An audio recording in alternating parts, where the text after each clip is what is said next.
Yeah. So what is it to be a Ugandan? To be a Ugandan is to be a friend. To be a Ugandan is to be a community. And actually, when we move from Uganda and we come to countries like here, what we bring is community. You can't imagine my home here how many young people come for sleepovers. Mm. They do come because we eat together when it comes to dinner, Yeah. breakfast together. They don't see it. If you Mm. want to define us, we are together in many aspects of Mm. life. Happiness and when we are sad.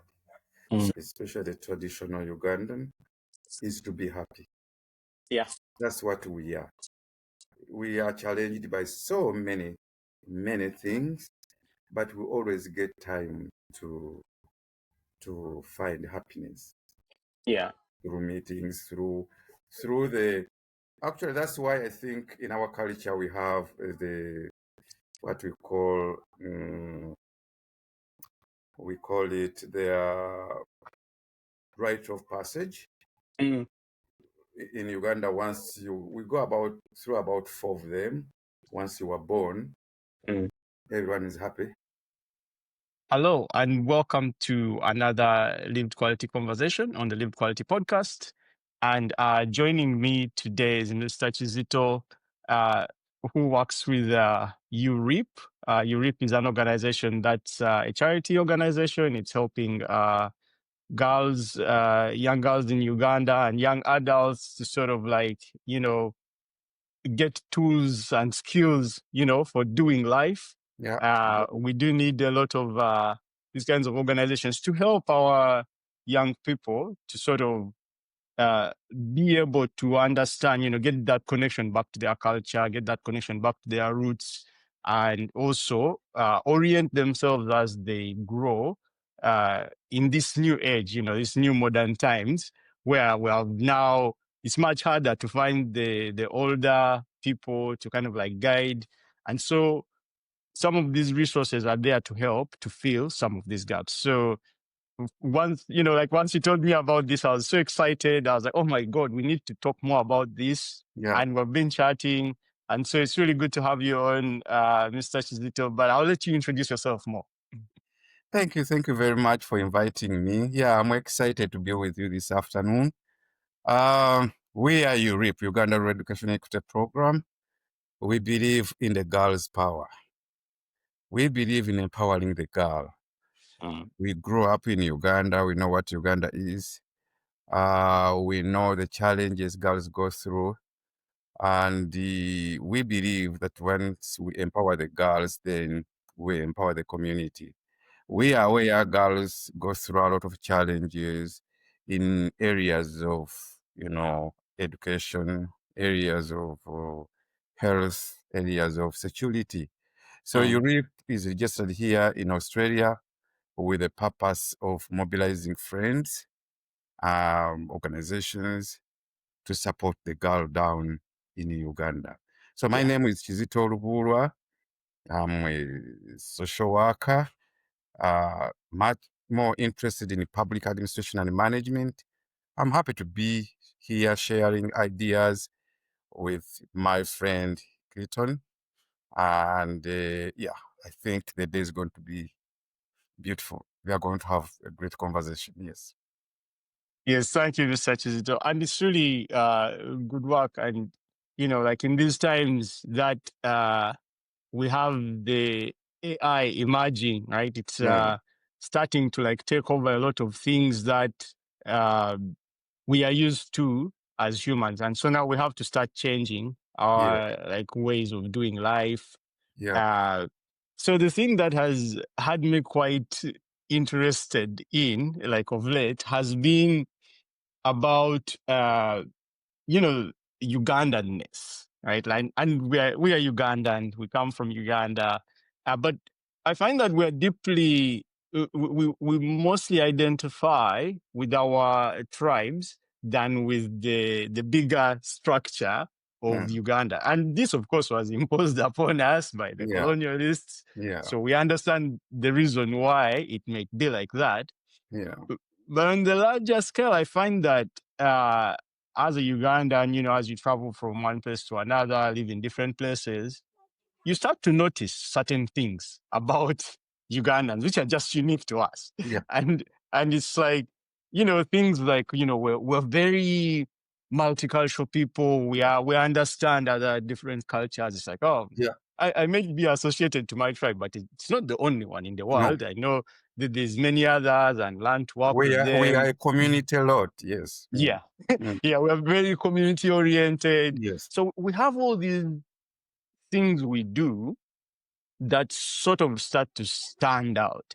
And I really appreciate that, like, especially like when you're not living directly in Mm. that, you're not living in Uganda, No. this starts to actually like really stand out. But on the other hand, you find that the people back home, like they're aspiring towards trying to get away from those things. And they look down on them. It's like, oh no, those cultural things, those are old things. We also want the new modern things, and we Mm. want to live life in a different way, not Mm. knowing that there's a lot Mm. of value in Yeah. these things. And Yeah. so, uh, one thing that has really puzzled me Mm. late has been like, but what is that? Like when you say Ugandan, what is the character we're talking about? Like different people in different places, they will have a certain things like, oh, like we spoke about the British. Those guys are colonizers. Mm. We know them for that.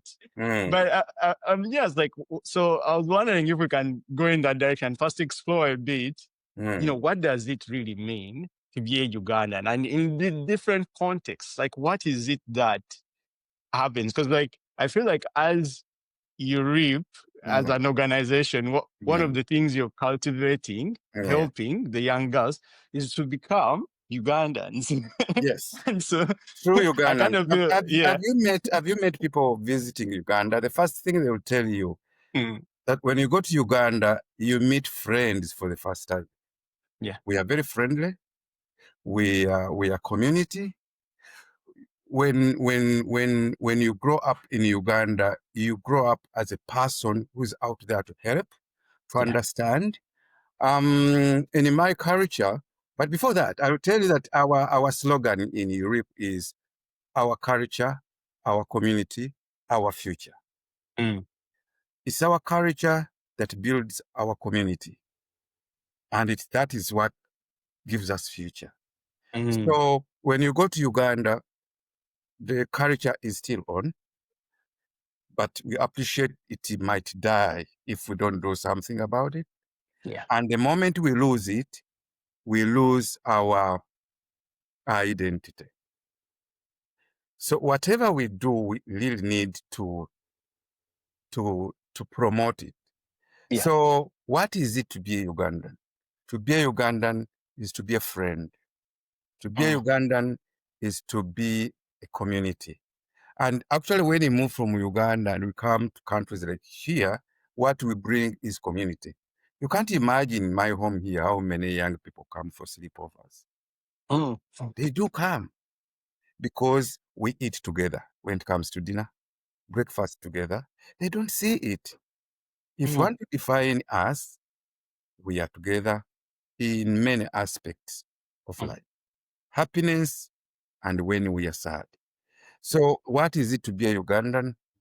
Is to be community, is to be friendly, is hardworking. And that mm. one is built in our community, in our culture. So the being Ugandan, I can never feel bad about it. I'm Mm. only proud to be Ugandan, wherever You I know, go. yeah, it's very much, it gives us so much pride. And some of the things you've touched on there, like the friendliness, the culture, and the community, yeah.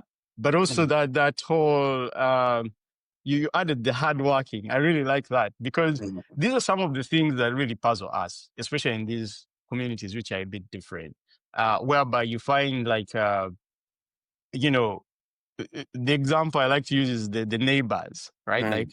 Like maybe just to clarify for those who are listening, watching, like in Australian society, Mhm. you'd find there's this I don't know if it's like a rule or something, but it's Mm. a very common habit. Like people like neighbors who they don't hear from. It's like Mm. I had one person says like a good neighbor is the one who you don't know if they are there. Yeah. Okay, yeah. And and for us it's Not very different. interfering with your privacy. Yes, yes. Yes. And yet for us, Mm. a good neighbor is the one who is in your business. Yeah, Yes. we want to be Yes. in your business, checking on you. How are you? Yes. What's going on today? Did you hear about this? Did you hear about Yes. that? Present some opportunities. Things like educate each other, support each other. We are always trying to get In together. all Yeah. ways. I'll Mm, give you a little bit of history because I've read a little bit about our history back in Uganda, mm, especially in the Chiganda tradition. In the Chiganda tradition, those days we did not have a lot of, better transport system. People mm, used to walk for distances to go and meet relatives. But yeah. if you are walking on your way and it is getting late and you don't want to walk in the dark, you just go to the next door, knock, mention your name. Mm, The moment you mention your name, you'll be identified because our names groups us yeah. in clan. If I said, knock, who's there? Lubuulwa. Mm, The moment I mention that name, I'm a relative in some ways mm, because the the man in the house could be a son to a woman who is of my clan, or a clan of my mother, or a clan of a wife of my brother, mm, or you can easily connect. yeah. And that Mm, relationship gives you security. They open for you the door. You are mm, safe. They feed you until the following day. You are now a guest. You end up a friend, a mm, relative, and life continues that way. yeah. If you have chicken or a grown cock, the day you decide to eat it, you share it with a neighbor Yeah. because it has been moving around, eating around, going to the neighbor's side. So Yeah. you've got to share. Yeah. That is humanity. That Mm, makes a difference. That's what we are. mm. We are a community people. Yes. Yeah. And I was like a few weeks ago we met at a funeral, right? And Mm. we were talking about this, how the way for us we deal with such moments of grief is like by Yeah. supporting Yeah. each other. And I was Yeah. explaining it to my Australian friends, because Mm. for them their response to that is a Mm. bit different. Like they want to give you space and privacy and leave you alone. It's like, Mm. deal with your things. You Mm. something happened to you. Oh, sorry, deal with Mm. it. And I was Mm. explaining them like, no, for us it's different. This is the moment where we come together and support you and tell Yep. you, no, we are here for you, Yep. and whatever you need, let's come kind of like come and support you. And part of that, actually, you see, like when you look at these psychology studies, Yep. they'll tell you that part of that support system is what, like, really it has a very big therapeutic payoff. Yep. And Yep. so, like, you find that because you're going through something heavy, Yep. and there were people there with you to support you, Yep. uh, you don't fall in a Mm. deep depression of Mm. being isolated, Yep. because this community was there. You felt like you are not Mhm. alone. You felt Yes. there were people there to help, and it's a I think very different way. that Yeah. factor into the fact that we experience less suicides Mm, mm, because we know how to move in to help. yeah. We know how long to stay with somebody who has lost a loved one. Mm, We know what to provide. And by the time we leave, we are sure that somebody is now settled back to close to normal. mm, So we know what to do. When yeah. somebody died in my clan, You will see how everyone comes. In fact, if somebody died and they hear about it, the neighbors will first of all gather food. Yeah. Because they know everybody is going to be there. You don't need to have money. Gather food, they start cooking because the friends who are coming over will need to eat. And you don't have to take care of that. Okay. But in some other system, when you lose somebody, the first thing to think about is money. Mm. Do I have money to arrange this funeral? But in our tradition, that's not your business. Yeah. It's the other people coming to help. And we used to have groups like there's a name we used to give such groups where not Gwanga Muje, we used to call it Muno Mukabi. Mm. When a friend is in that kind of trouble. Yeah. It is your word. It's not constitutional. It's not written law, but it is in our blood. We help. Mm. And I think that's how we manage suicide behavior. We Yeah. don't get so much of that. Yes. Yeah, no, and it's not just suicide. I think it's like generally our, mental health Yeah. program, because like we Yeah. don't, let's say the kind of let's say therapy. Like right now, I'm studying. I'm doing a counseling course, and you see like the way the training and the way it is designed, that practice is assuming you are always on your own and you really have no one. And yet in our setting, it's a bit different. It's like you're always it's like every new place you go to, first you need to find out where are the other people, Yeah. how do I connect? Yeah.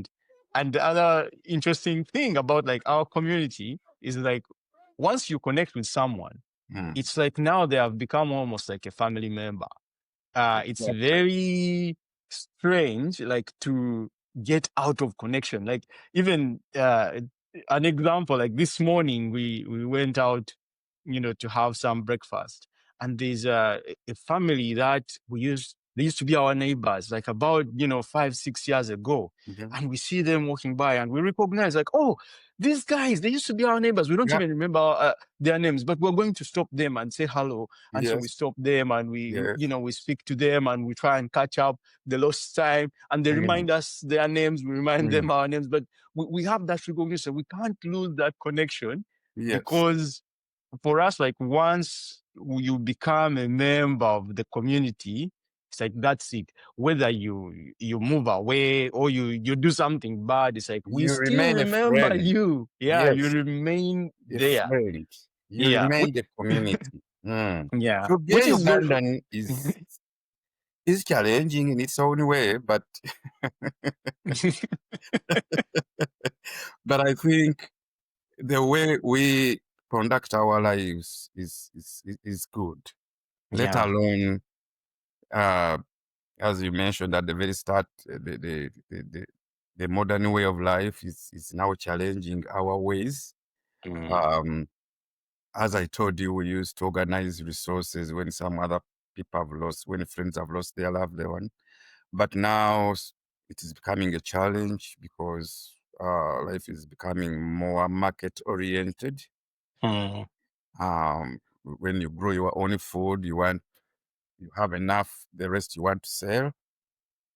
So it is becoming a challenge, but our way of life is supposed to be the best way, and we should find a way of trying to push on Yeah. that way amid these other, challenges that comes with modern way of life. Yeah, definitely. And I feel like that is where like some of the work you guys are doing with like UREEP is sort of feeding into that, because these are things that have been passed on to us culturally, Yeah, right? It's like these are the ways we were taught to do yeah, life. And even if it's becoming more challenging, I feel like we now have to start building tools and leveraging like, technology to start and make these kinds of things Yeah. more possible, so that we can still enable that magic of, the one that they passed on to us, to Yes. still be alive. Because you find, like, here, for example, people just lose communities. Like, you meet someone like, oh, when we met, so when we were doing this kind of thing, when we worked together at this place, and they completely forgot, like, yeah, you still remember that? It's like, me, I kind of like moved on, and you're going like, no, we Yeah. shouldn't be doing that. These days, And people say, yeah, move on. Yeah, move on. yeah, I think that you move on, but for sure, you are not doing yourself a good thing yeah, because you're a human being, and the humans, we are community based. mm, You realize there's something we've been doing in UREEP.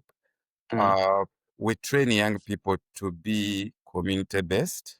yeah, What we do at the school which we did a partnership with, the school is called Springs Care Primary School. So mm, we have a big land. So when we get money, we can buy a young bull. yeah, We keep it around. At the end of the year, during the Christmas season, we can slaughter it, and we get these younger people, and when we give them to take to the old people who cannot access beef or meat, mm, for that matter. mm, Here in Australia, it can be easier to access, you know, proteins and that way. But back in our community, it's so hard. So what we yeah, do is that we get some little money from our friends, and then we buy some sugar. We, mm, we buy we slaughter our bull, and then mm, we give out free to the old people who yeah, cannot access. yeah, And I'm telling you, sometimes you give somebody that kilo too, and that's the only beef that they have come across the entire year. wow, And you can imagine the smiles. But mm, the most important thing is this younger person who has taken the to older person, the other person. yeah, Why I started this, I remember when I was growing up, mm, during a season, like during a harvesting season for maize, for beans, green nuts, my mother used to to to to get um wrap up some beans mm, and corn, what they call it corn here, we call it maize yeah, down here, yeah, and put on your head and take to the neighbor. mm, You go there, she makes sure that you go when the other friend is at home. mm, You yeah, arrive at that home, the lady is so happy to see you. She can even dance for you. She gets it off your head, gets your head and, trying to massage you. massage, yeah, And then you feel great. That is informal education, teaching you that sharing is community. Okay. yeah, And that one really got into my life. That's mm, why one of the things we do in UREEP is to make sure that younger people participate in voluntary work, in giving, in supporting. mm, mm. And it is part of our culture in Africa. We don't want to lose that. No, we don't want to lose that at We all, don't and want- it's really important, like, to practice it. And I think uh, part of of our conversation in the past has been like, how do we even create these kinds of opportunities for those mm, of the young Ugandans who are growing up, let's say, out here, yeah, such that they can now get opportunities to actually go back yeah, and practice kind of like some of these practices, yeah, such that they start to get that cultural identity, and they start to yes, cultivate it, and remember, and they may not remember everything, No. But it's better to have some than not have anything. Yeah.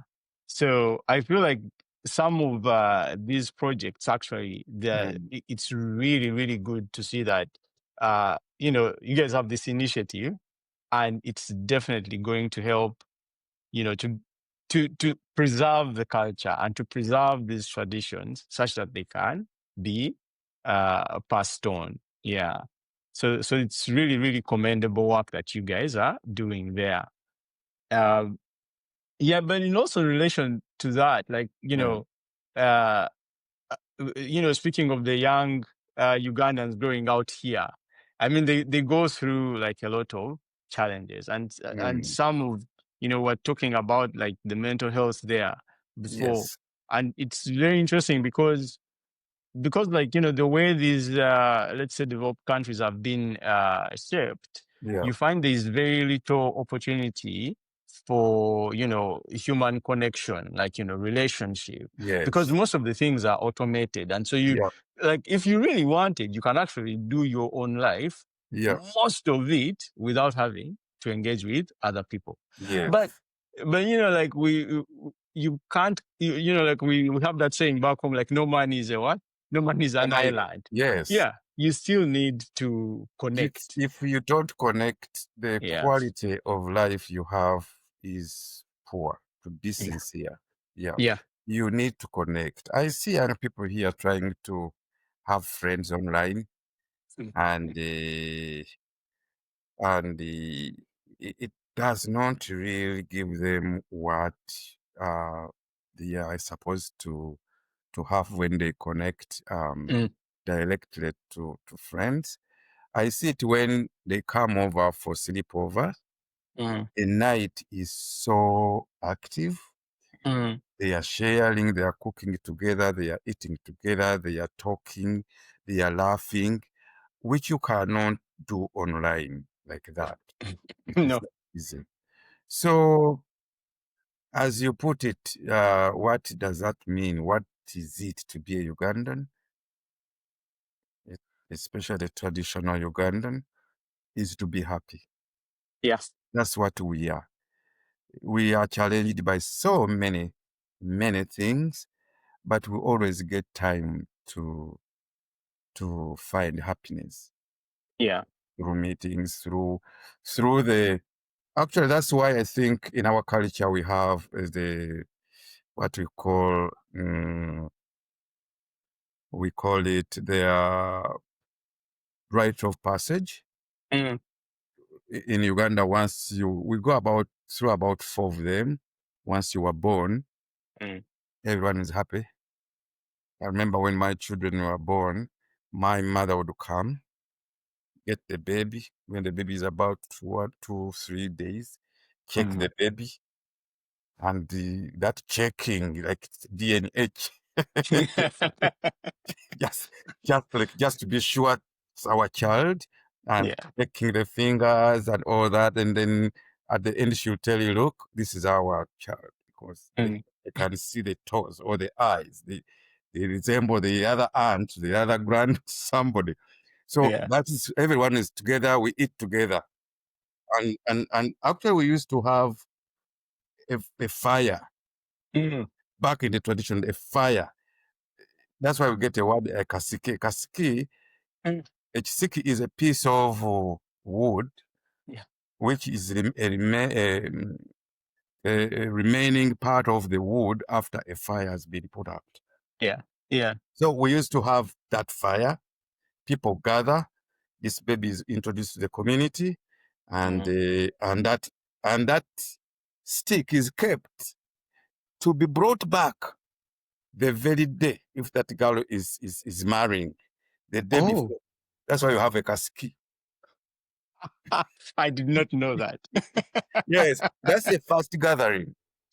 Then the Okay. naming day, you are getting a name from your Mm, grandfather, the clan mm. name. That's another celebration. Wow. Then the day you are going to have the third name. Traditionally, we had 2 names until Mm, Christianity came, and now we got the Christian name. But it is a middle name that is picked from your great grandparents, not necessarily a clan name. The day you get that name is also another day. Everybody come together to celebrate. Yeah. Normally, yeah.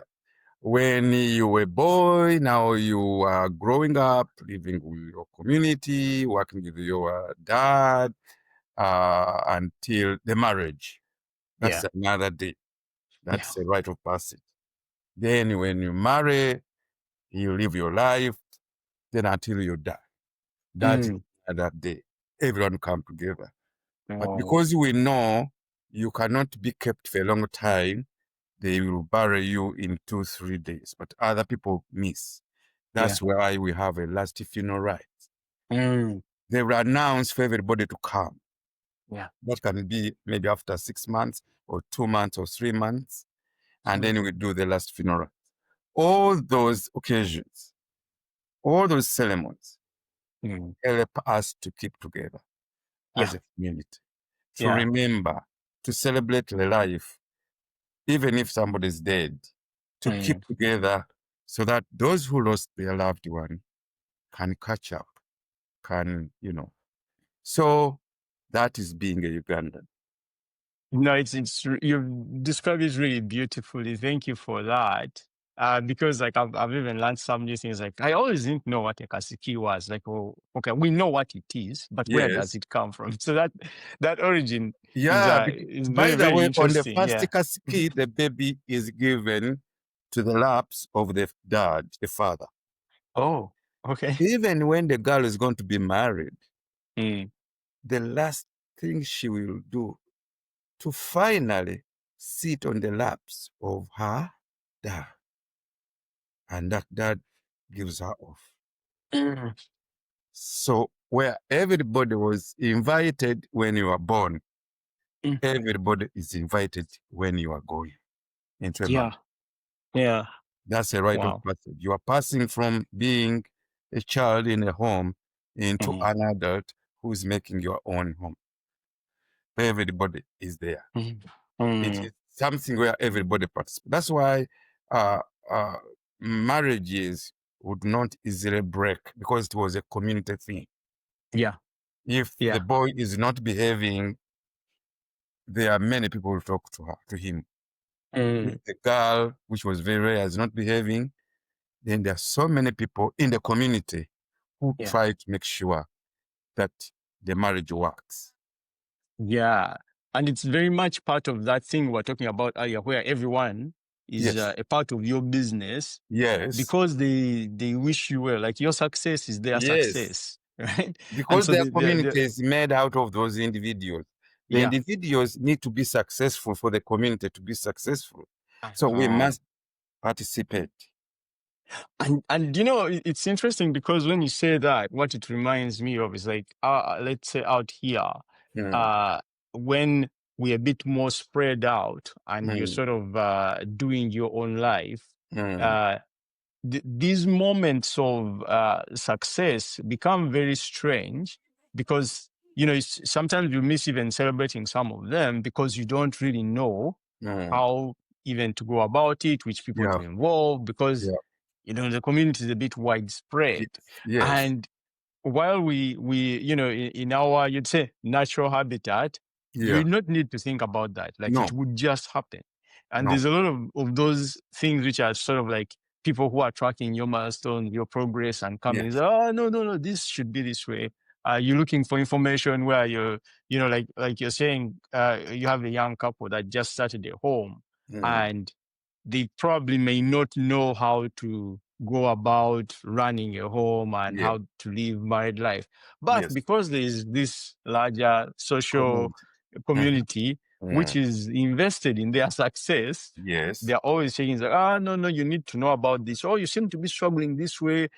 Here is some advice, because they want to kind of like all these interventions to Yeah. help correct the past Yes. and allow for people to succeed. Yeah. Yeah. I think it's such a beautiful thing, which then, gets challenged in, Yeah. in a setting like here, because now it's more like, like you're saying, it's very, like, it's more like an individualistic kind of setup whereby now it's more about you, the individual, what what you want to do, but then makes it more effortful. Like if you now want to meet people, you have to work harder, you have to leave your things and go, fit in their time and do things and be there. It's like it's a bit more effortful because of the setup, but I feel it's worth it. Like these are things we should be investing in more and participating in more, because they're the things that keep us alive. They're the things that keep us kind of feeling like we are who we are supposed to be being and we're becoming the people we need to be becoming. Yeah. It's So challenging, for sure. It is challenging in this environment here to keep a community because survival is is tough. But I've looked at some communities here that have managed to, to keep their cultures. They have started from actually economically working together. And when you work together in economic sense, trying to do business together, you create more time for community. Yeah. And when you are living as an individual, survival becomes harder because I don't know whether I can put it really, because the overhead costs of a community are lower as per unit member of a community as compared to overhead cost for an individual. If, for example, you are in a house and you are living alone and you're paying amount X, it could be the same if you are when you are many.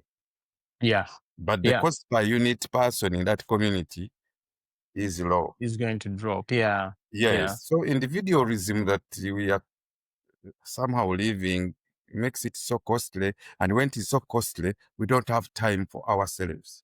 We are struggling to finance whatever we are financing, and we lose on the community, on our culture, on who we are. So there might be we need to find a way of trying to build balance that.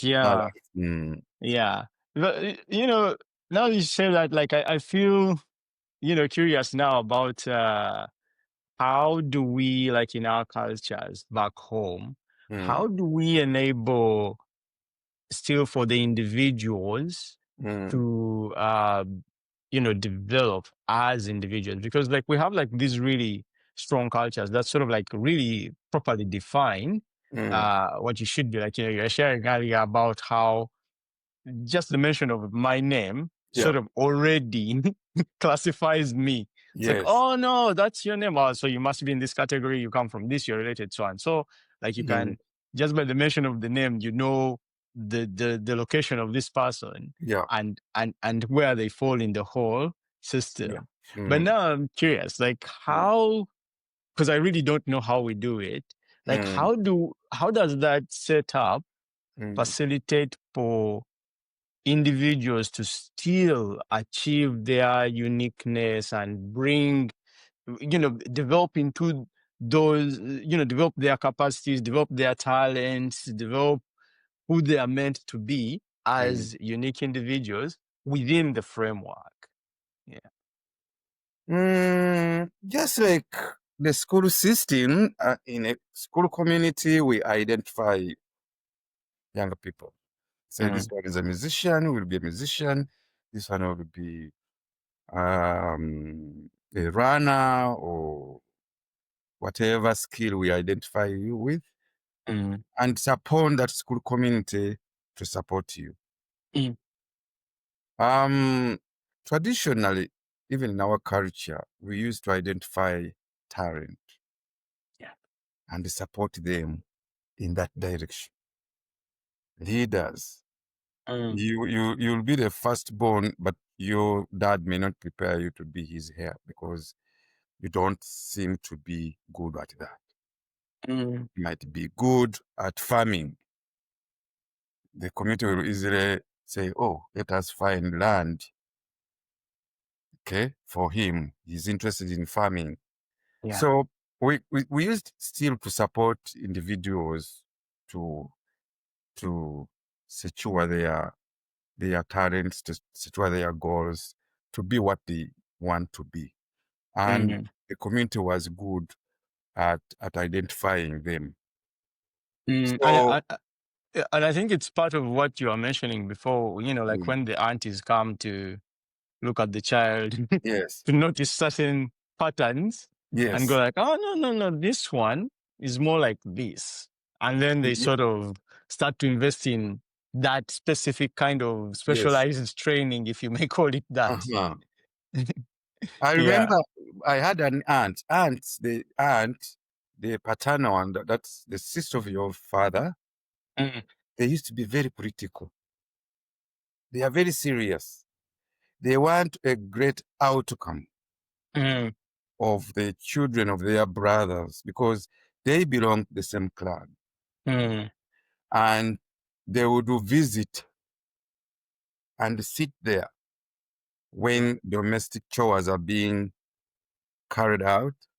They look and they see and they comment straight. You're Mm. not doing this right. You better change here. A woman doesn't do things like that. Mm. Then through that should identify what you are likely to be out of our own experience. And then you are supported that way. Mm. Okay. Actually, even in marriage, if a young man wanted to marry, probably would talk to his mother or dad, or by age, they will say he's ready. Yeah. Then the aunt would go to the home where he's expecting to have a girl. That aunt Mm. would go and sit there during shower time or going to the garden where they are digging, they are, tilling land. She Like to comes as assess. a casual visitor and sit there, but Yeah. she's watching. Yeah. She's very critical. And on top of knowing the behavior and characters of that family, she'll now Mm. more information about the way you behave, your capacity to do things, to accomplish, you know, duties. Then she'll go and report and say, okay, I think that's a good family. And I think that is a good girl. Mm. Yes. And then the aunt of the girl will be informed by this aunt, Yeah. not the father of the girl, not the mother of the girl. Then the other aunt will be the one to go to invite the other family to go to her place. The Mm. conversation will start from there. But all what you're talking is to show that community is very important in our lives as Uganda. Yeah. That's how Yeah. we live. And we've been happy for hundreds and hundreds of years. Yeah. And Yeah. and that's how we manage to keep ourselves in terms of public health, by Mm. the way, Mm. in terms of informal education, which was very important, Yeah. and community as a community. So yes, we still believe in the community, and we really need to keep it going. Yeah, and it's very good. Like some of the things you've touched on there, like how to find a partner. Like these days, especially Mm. out here, I meet young people all the time, and they explain how this is a challenge. It's so Mm. hard, Yeah. because you have to go on the apps. They'll go Yes. like on something like Tinder, and like Yes. you're saying, like you can't like trying to solve, from the You do process the you just described. investigations for Yeah. yourself, Yeah. and you can't find out the truth. You only look at somebody. Yeah. You don't have any history. But Mm. back home, back in time, Yeah. we used to have other people in the community help you Mm. to identify somebody who is going to make your life good, both Yeah. sides, Yeah. and okay, some people used to call it arranged marriage, and some Mm. people don't feel it is okay, Mm. but it used to keep the community together. Yeah, but it would Mm. also set it up for success, Yes. because when you find like in those traditions where a lot of work has been invested in Mm. identifying, making that connection of, the family, what's the Mm. family history, who is this person, and Mm. connect it in all those ways. Mm. When these two people actually come together and they survive the initial setup time, Mm. it will usually just work Yeah. for an extended period of time. Yeah. As opposed to what you will see these days, it's like, people meet and then they are together for a short time, and then all of a sudden, it's like, Mm. no, this person changed. It's like, Mm. yeah, so what if the person changed? You're Yeah. committed to making this successful. It's like, Yeah. no, me, I did not want a person who changes. It's like, Yeah. no, all people change, But even by you the way, change. even in our culture, in our community back there, if the marriage won't work, no one will force it. Mm, You get this necessary support, yeah, but if it is not going to work, then it won't work. yeah, But that used to be very rare because care used to be taken mm, in preparing somebody for marriage. Community yeah, would prepare you. By the yeah, way, even being ready for marriage is very important. yeah, Shouldn't be an accident. You just mm, crash into each other and then you think it's going to be marriage and it's going to work. yeah, No, that's why actually back home, marriage is quite a process. mm, Quite a process. One yeah. time we shall have a conversation in that regard, and then you will see how the arrangement would make sure you Mm, get the right person in many aspects. yeah, Yeah, yeah, to avoid certain weaknesses. mm, Yeah, because some health issues are a result of two people getting together when they are not supposed to be together. yeah, And then yeah, they bring a baby who has gotten this problem, that problem, the other problem. That mm, our community knew what to do. yeah, They would identify, they will look at the history.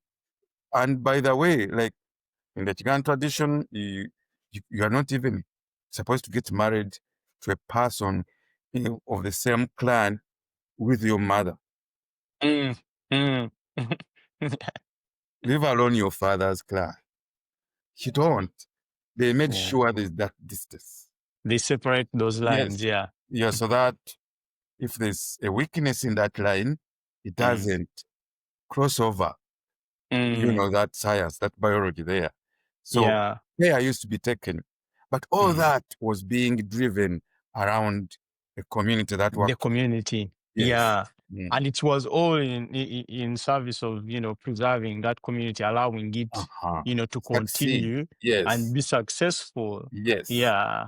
Yeah. Which is the thing that is very deeply Ugandan in a way. And it's like, uh, when, and usually like you see this, like when, Ugandans get together, Mm. again, it's like you start to see that deep sense of wanting to actually be invested. And the thing that still now, like now that I think about it, is like, okay, but why is it that it doesn't like really take off in a big way? Like Mm. out here, like what are some of these challenges? Because like we have, for example, big Ugandan communities, like Mm. within, let's say, different cities, Mm. and people are connected and they do try to get Mm. along, and, they'll Mm. meet to do Mm. certain events. Mm. But I'm like really puzzled. How do we make it more consistent? Like make some of these programs that can enable more community gathering. Like you see, like how we're talking about what happens back home. People are going to celebrate these milestones, this and that. And I think they try, but it's not, you'd say, as successful as it would be if like really invested in. And I don't know, it's kind of like a puzzle I have in my, It like is a how, puzzle. yeah. I don't know. It's maybe we are still a small number here in Australia, and we all come different ways. Some students are still struggling to, to secure that in their own way. Some are still trying to move from one visa to another. That is also challenging. And we start from a little bit far. Remember, you come from Uganda, as you said at the start, you come from Uganda, you arrive here as a Ugandan, but in the background, you are Muganda. The other one is Mteso. The other one is this other thing. Now, when you are still few and the same time divided on those lines, it becomes a bit challenging. But I still have hope as we increase the number and maybe in the next generation, because I have girls here have grown up 25, 24, 20. But you find that they find it easier to meet up than us meeting up. Yeah. So I still have hope that with the time, if we keep encouraging us, the parents now, we really need to work out a way of meeting. Some people have tried to do it through churches, maybe culture days. Yeah. Those are too few to create a lasting relationship. Yeah. So we need to have frequent meetups. Yeah. Frequent gatherings. Yeah. Like Yes. I've seen, so there will always be like the annual Ugandan Independence Day celebration, and people do turn up for these events. But also, like we'll see like at funerals, Yes. when a person passes, like people will gather. And for me, I was like, okay, it's good that we're doing that, but what more can we start doing? And so, like, I've always been curious about, can we do like things like carnivals, like some sort of like festivals where, because you have a lot of people, a lot of us who have expertise in different areas, right? And it would be interesting to add a community aspect to that. It's like bring these experts in different areas together and join them in a communal way, because like, we're really more communal people, and see what happens. It's like, what would come out of that, and how would that community start to build itself? So yeah, that is, I think we really need to start small. Mm, We can start small, and then with time we can have some other people join. yeah, But we must start. I think we must yeah, start. Today, UREEP, we had a meeting before we met up today. We met with one of the member of the diplomatic mission, Uganda. She came up to talk about UREEP, how UREEP can work with the mission and connect us to the different departments in Uganda. yeah, But she mentioned it that we are still struggling to be together here in Australia. And she said the mission is ready to support people who come up with ideas to keep this community, the Ugandan community together. So if we have ideas and we talk to them, they always ready because that's their work to make sure that the community here is comfortable, the Ugandan community here is comfortable. So I think we really need to work out a way to to be together and then invite them. They can open for us opportunities, how we can work with our country back and make our lives better. And with that, maybe we can be able to build our community. Yeah.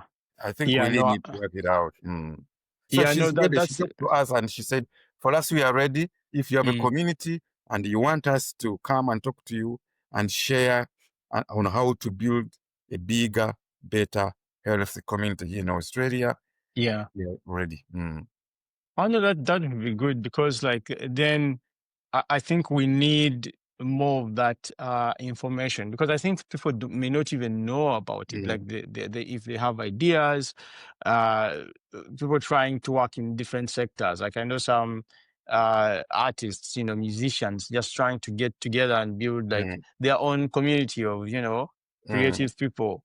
You have technologists and you have a lot of scientists around who are still looking for that community. But as we have said, like, as Ugandans, like, the community aspect is a very strong part of our identity. We do need it.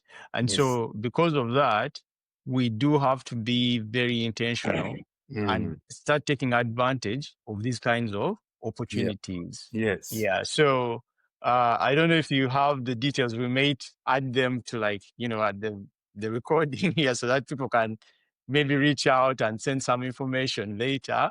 But yeah, I think that would be like a really, really good initiative. Yeah. Yes. Yeah. Yeah. We are all aware that missions, they are there to support the community that comes from the country where the mission is coming from, or the diplomatic mission. So I think what we have to find out is to get to know where to go and whom to talk to. The last time I was at Canberra, I remember we arrived, they welcomed us, they gave us a cup of coffee. It was a community in that place. It was so interesting to see. Yeah. So walk there if you are, even if you decided to fly from Queensland here and you are going to Canberra for some other things, get off some time. You'll be surprised. When you get there, they leave whatever they are doing and attend to you, even if you don't have any big reason Thing to why do. you are. Yeah. You Yeah. knock at the door. You are from Uganda. You are Ugandan. Yes. They welcome you. They'll make sure you are comfortable. They'll ask you questions about what you're doing. And if you need any kind of help, they'll be ready to talk to you. Yeah. So when you go there as a group, then that can be wonderful. So if we are doing any mobilization of our community, let us bear in mind that our mission is there to support us. Yes. Yeah. No, that's really, really important to highlight. And speaking of new initiatives, so now I am wondering, like, as UREEP, what are some of those upcoming, projects that people may want to know about, such that, especially that may be good opportunities for, like, the parents here in Australia with their young Ugandans, that they might want to look out for, and that you guys are preparing in the coming futures. Yeah. Yeah. Next month, actually this June 30th, me and the co-founder, we are traveling to Uganda.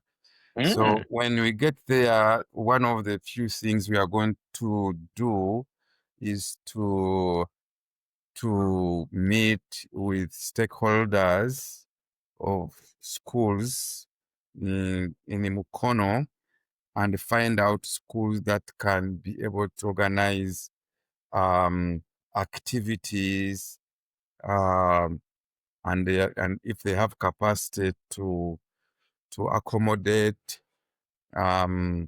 younger people from here, we want younger people to go there and in exchange kind of programs. Because the education system here is good. You can break off for a term and go. So when we go there, we are trying to identify places where people can go and volunteer, especially the young females from here. You can be a Ugandan who moved here. You can be an Australian who's interested in looking at new places and meeting different people and appreciating the challenges some other people find. And by the way, I've seen many people, because I've worked in such organization before, when younger people come from all over the world and go to our community back in Uganda, they learn a lot. Yeah. They don't take things for granted. They realize we're a community in the world. We need to help each other. They find kind people there. So that opportunity should be given to people here, especially our own children coming from there. They have grown up here. They have not seen the other side of who they are. And if they go there and work with the young people there for a month or 2 or 3, you come back, you'll never be the same.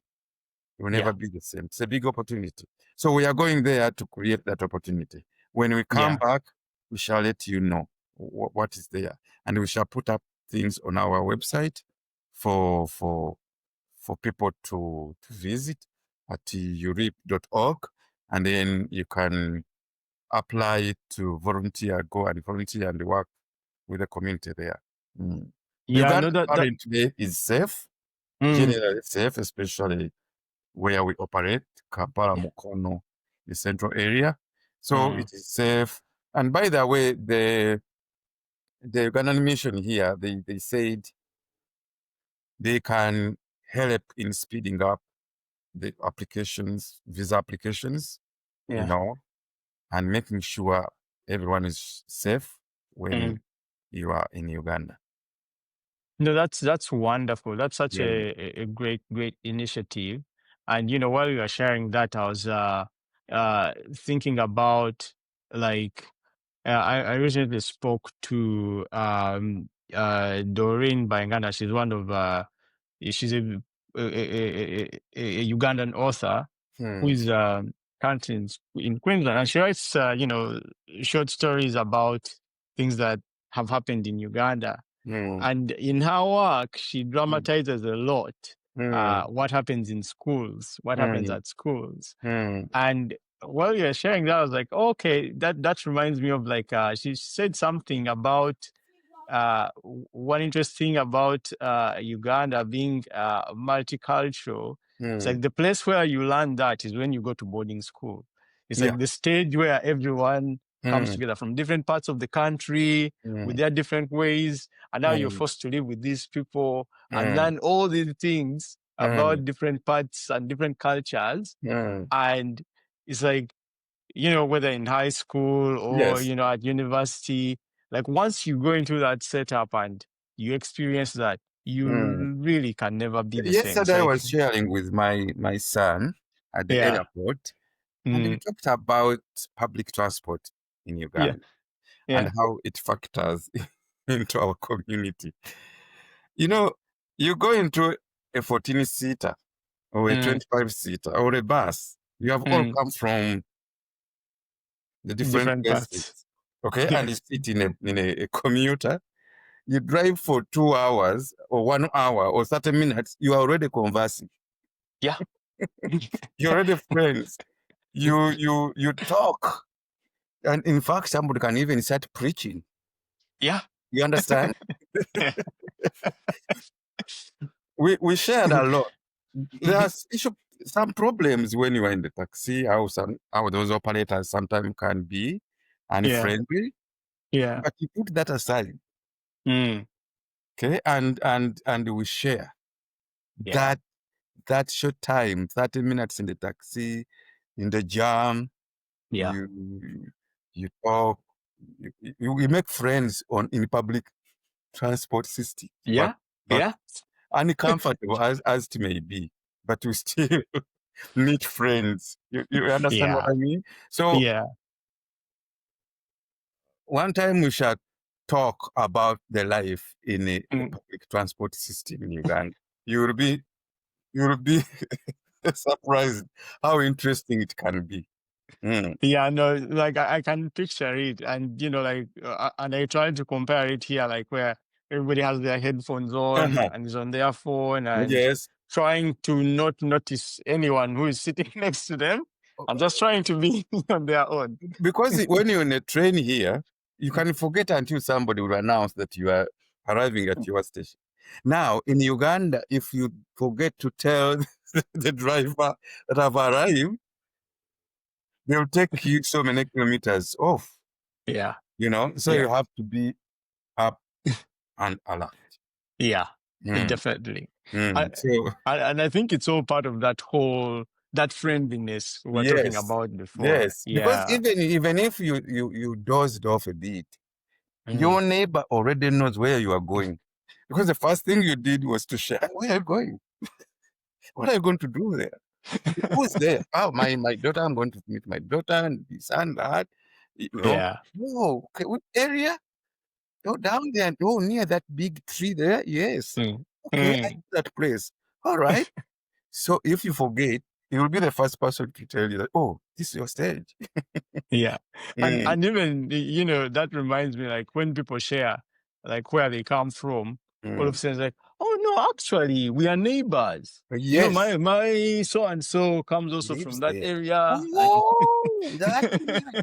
Oh, his daughter got married to my uncle's son. And And that then you find out your relatives. and there's no better definition of life Yeah.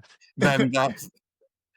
Yeah, Yes. no, it's really a beautiful way of living because Mm, it's really, I follow some researchers, some neuroscientists, and they're saying that one of the important ways to combat all this uprising mental health yeah. crisis Mm, is like through more relationship. It's like we have to live in a more relational way. We have to yeah. like really strengthen our Yeah. relationships.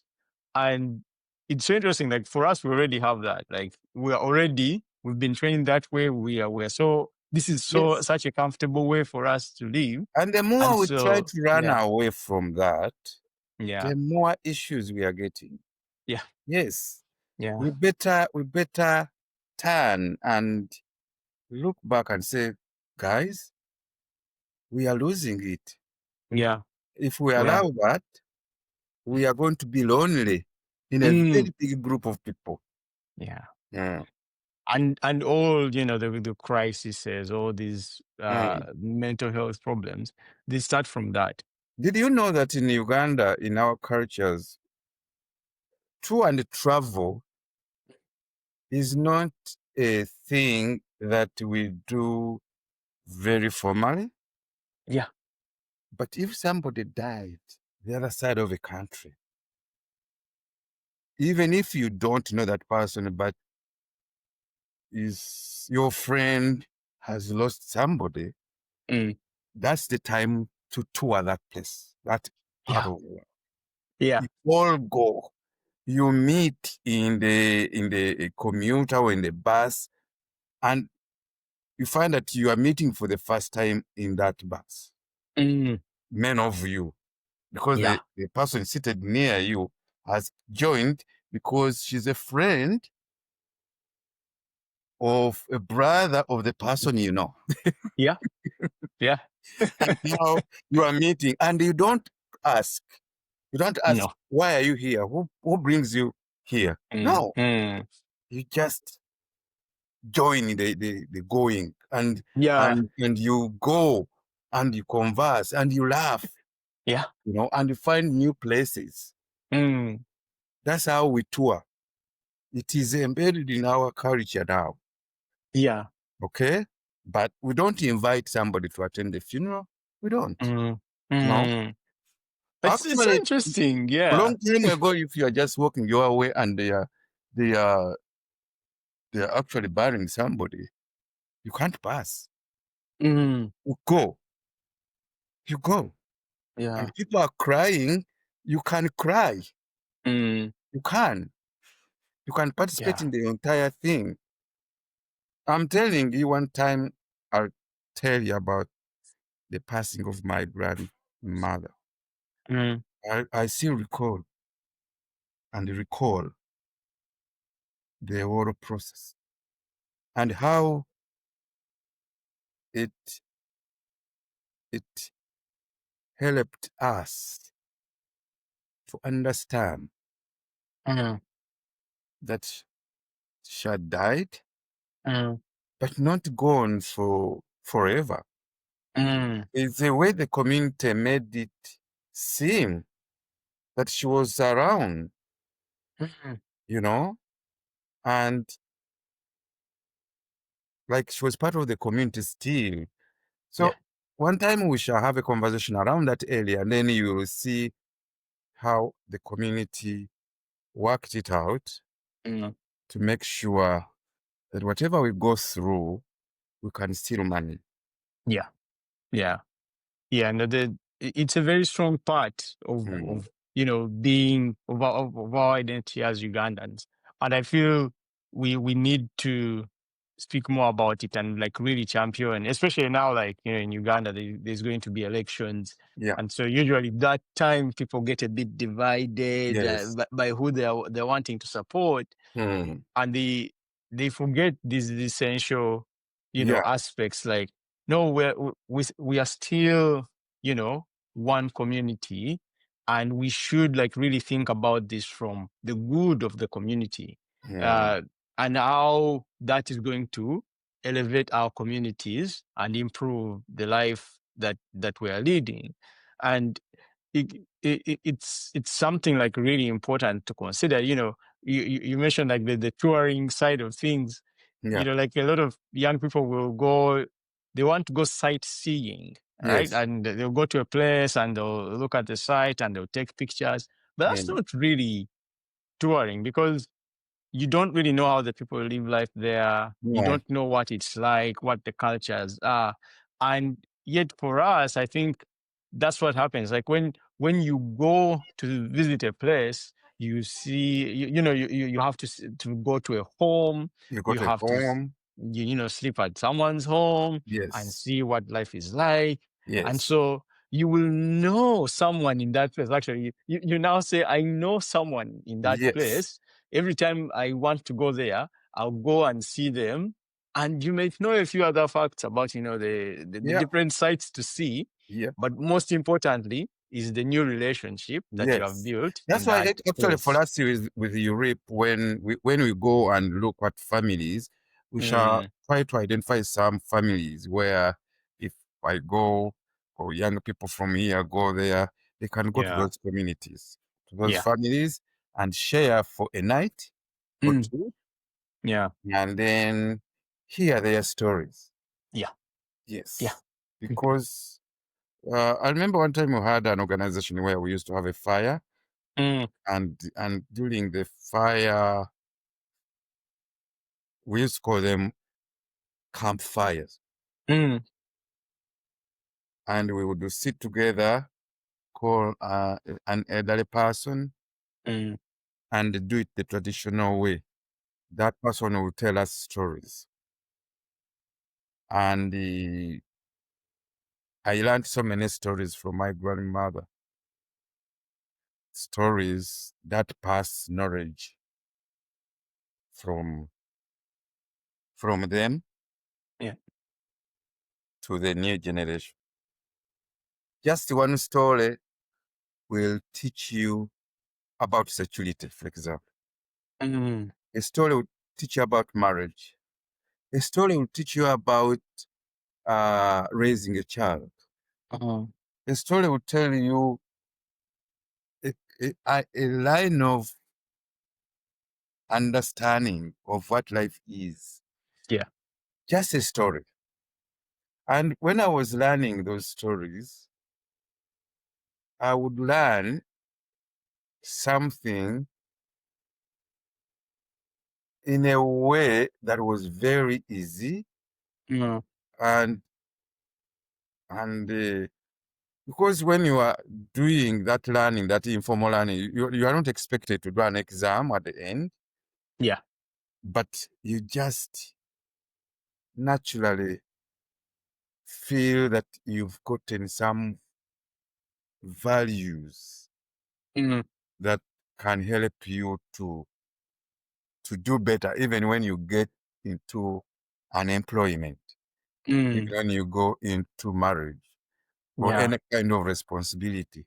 But you did not learn from the formal school, your primary Yeah. or secondary.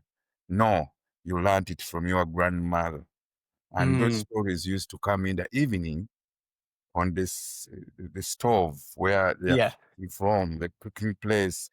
You sit there, you are expecting food to come. The fire is there, the fire chases away the mosquitoes. It is warm enough.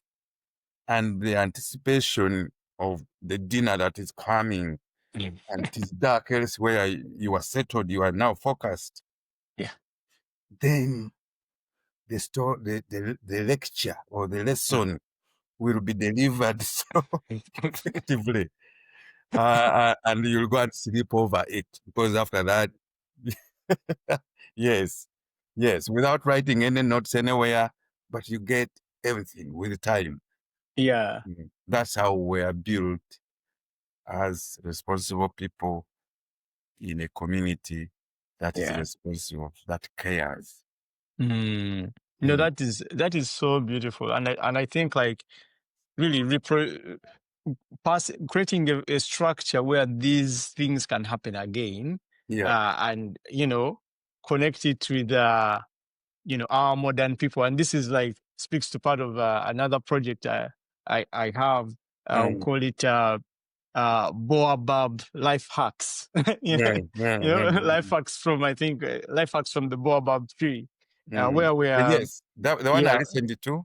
yes. Yes. Where we try and explore this Mm. wisdom, this ancient wisdom, Yeah. and try and unpack it. And I think we should get an opportunity and actually unpack some of those stories, like really tease out some of that wisdom, because it's a different kind of wisdom, Yeah. and it's very different from all these formal framework Yeah. scientific, you Yeah. know uh, Examinable. examinable insights and knowledge, Yes. and they're great. They're like really good when you have to kind of like use them in a skill, but Yes. your life is also a job that you have to do in a skilled way, Mm. and you need a different kind of wisdom to run it. And I think Mm. these are stories, these analogs, they really really help in that direction, Mm. but there isn't enough of them, and we're losing the ways, like Mm. you're describing the setup of where this happens. Yes. Well, we've lost that setup. Yeah, and so we need now to start and sort of like take that and still present it, make it more Yes. accessible. Yeah, you can find a way. Yeah. I tell you, I had a simple meeting with this boy here. He Mm. started trying to forget to come back early when he goes out to play with friends. Mm. Then, so one time, just before we had dinner, I called him and I told him a story about my grandmother told me that story about a creature which used to walk in the night, Mm. and it would wait for people on the road. So Mm. this young boy was walking back home running, and this creature stopped him and said, "Oh, could you please help me to? I can't walk properly. Can you carry me on your back and take me there?" Mm. And the boy, being kind, and it was a bit dark, and put the thing on his back, and they walked. But by the Mm. time they reached the point, it had dug its claws into his flesh in the back, Mm. and he couldn't get it off. He cried. He ran with it home, and no one would pull it off. The community gathered. The community gathered. By the way, by that time when I was talking to my boy, who was now opening his eyes, and he would now prompt me, what happened next? Now, this creature refused, and the community came, and the oldest guy in that community came up and said, okay, we have a problem here. You have to look for the very fat goat.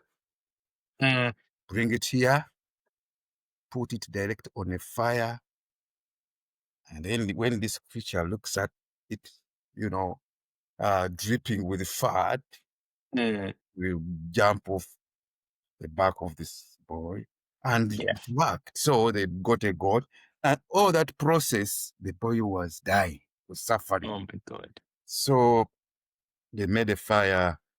They actually skinned the goat and put it there. Now the creature was now looking at the meat, looking at the boy, looking at the meat. And then it made a decision to jump off. Yeah. Leaving the boy with all those wounds, and went to eat. And unfortunately, the creature was not killed. It went back to the community. It is hiding there. So you have to be careful.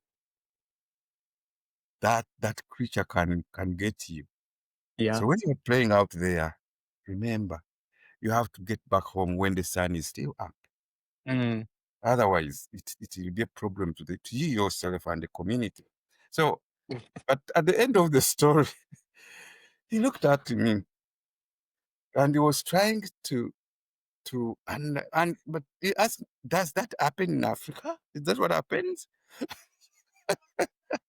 I said, no, it happened in the world. So Yeah. you have to be careful. Yeah. It may not be really that creature. It can be another human being waiting on the road. Yeah. It is just not safe for a younger person to be out there when it's dark. So that's how they used to pass on the lessons Yeah. to the younger ones. Effectively. Yeah. And such a memorable picture that, like, when you hear this story, it's like, now, like, I can't I can't forget it. Like, even for me, it's just like, oh my God, yeah, you can't. It's such a strong metaphor, which then stays with you. And being in a time where we are very, like you're saying, you described how this son of yours was responding to it and going like, but does it actually happen? And we have a lot of that these days because of, like, we are living in the information age and science, and Yeah. everybody wants to know, did it actually happen? Is it a Yeah, when fact? you mention you want to Google it up, and Yeah, it's like, can I look up? Like, no, no, no, yeah, no, no. These are analogies which you're meant to understand in a different way. These are mysteries. You'll never get to the bottom of it. You never catch it like a scientific thing, but it's more something that is meant to speak to your spirit yeah, and stay with you, like remind you in those situations. It yeah, has a very different value that it yeah, adds. yeah. And yeah, like, these are all things that the young people need to actually start to kind of like be investing in, and But we even have to pass them on. when they ask, Mm, the effect is already done. mm, I saw my son asking me, but I already saw him thinking twice. yeah, Yes, yeah, he said this stuff. I mean, yeah, what yeah, happened now? Oh, she was in the dark. Why did yeah. he delay in the first place? And Mm-hmm, you told me he was warned before. Why didn't he understand that? That was mm, tough. The communication is made. yeah, yeah. Yes. And I think this is it's having these in a more accessible way. Like, I feel that would really help. Even for those who don't have, who may not get the opportunity, like, Mm, to sit down with their parent, and their parent may not actually know the story. mm, Uh, it, it, this helps. I saw an initiative here in Australia that they ran during, I think, the First Nations month, where they'll do a recording of such a scene where an elder is telling a story to young ones over a fireplace and telling them, you know, some of these stories of things that happened. It's so interesting that I would every time they would release a whole new set, I would sit down with my children in the evening and would watch one of them. And like you're saying, the effect it would hit them, and so it's like, wow, like we learn something new, and I feel like as parents we have to be very deliberate to give those opportunities to these children, and I think this is why like programs like the ones that UREEP is setting up and all these things that you guys are doing are going to be so impactful and so helpful for, you know, our community and our young people. And so it's been really good to have you on, Mr. Kizito. And as we wrap up, I don't know what would be like your final comments as we bring this this conversation to a close, and we plan for future ones as well. Yeah, I'll say thank you for inviting me. This is an opportunity. I could say it's my first time to talk at this length in front of a camera. It's an opportunity. You say, you know, we've been talking about being Ugandan. Being Ugandan is not a curse. It's an opportunity. Yeah. And every child of that origin should be given an opportunity. We should work towards availing young people the opportunity to be Ugandans. Ugandans in behavior, in understanding. Ugandans are friendly. Ugandans are hardworking. Ugandans care about their own community. And as humans, we are a community. And everyone needs to put in some effort. We know we are working very hard in this community, but you need to spare time, especially if God gave us chance to be parents. We need to create more time. A program like this, maybe we shall be able to come up with short stories for the younger people to know more about who we are. It's an opportunity that I have gotten myself to talk with you. Thank you for the time. Thank you. Thank you so much for joining us today, and we really look forward to having more future conversations.